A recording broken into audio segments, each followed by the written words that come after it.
How to install Candy Crush Saga on iPhone.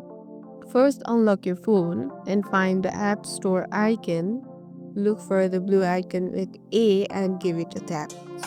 Tap the Source tab at the bottom.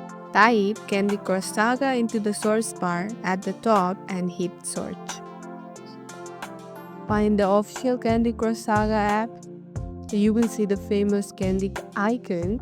Tap the Get button next to it. Confirm your download. Use Face ID, Touch ID, or enter your Apple ID password. Watch the progress circle. You are almost there.